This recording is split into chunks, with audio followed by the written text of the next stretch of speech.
Selamat sore, perkenalkan, nama saya Yona Lady Mutiara Sinaga dengan NPM 22145 dari kelas E.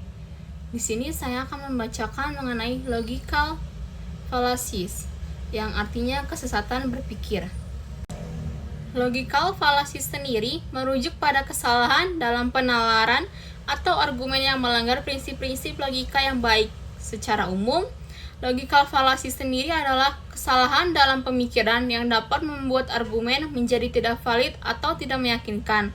Falasi logika ini sering digunakan dalam upaya mempengaruhi pendapat orang lain atau memperkuat posisi yang lemah. Lalu ada contoh-contoh dari legal fallacies. Yang pertama, fallacies ad hominem, menyerang karakter atau sifat personal seseorang sebagai upaya untuk mengabaikan argumen yang mereka kemukakan. Contohnya, pernyataan itu tidak perlu dipertimbangkan karena dia adalah seorang penipu.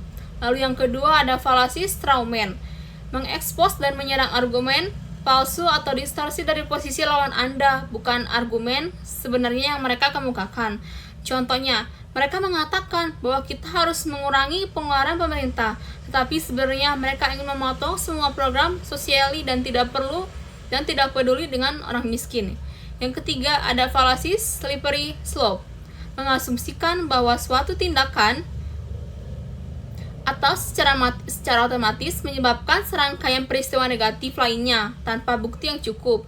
Contohnya, jika kita mengizinkan orang untuk memiliki senjata, maka masyarakat akan menjadi tempat yang penuh dengan kekerasan dan pembunuhan.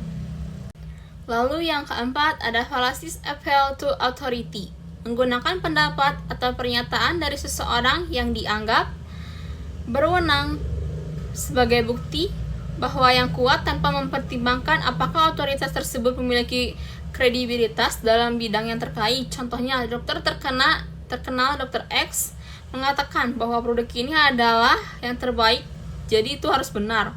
Lalu yang kelima ada fallacies bandwagon, menerima argumen atau tindakan hanya karena banyak orang lain juga melakukannya. Contohnya, semua orang membeli produk ini, jadi itu pasti sudah baik. Lalu yang terakhir, yang keenam adalah fallacies dilema, menganggap hanya ada dua pilihan, padahal banyak alternatif lain. Contohnya, hanya ada dua pilihan, mendukung hukum ini atau jadi pengkhianat bangsa. Lalu selanjutnya, yang diperbolehkan dalam penalaran hukum adalah slippery slope, dipakai untuk mencegah akibat hukum berantai yang logis dan mungkin terjadi. Lalu ada appeal to authority, banding pada otoritas. Mengapa diperbolehkan? Dalam hukum, rujukan kepada jurisprudensi, pendapat ahli, atau pendapat hakim agung seringkali dijadikan pertimbangan meskipun bukan logika murni. Lalu, yang terakhir, yang diperbolehkan dalam penalaran hukum adalah appeal to tradition, dibenarkan jika didasarkan pada kebiasaan hukum atau jurisprudensi yang diakui dan konsistensi. Sekian pemaparan materi dari saya. Mohon maaf bila ada kesalahan. Selamat sore.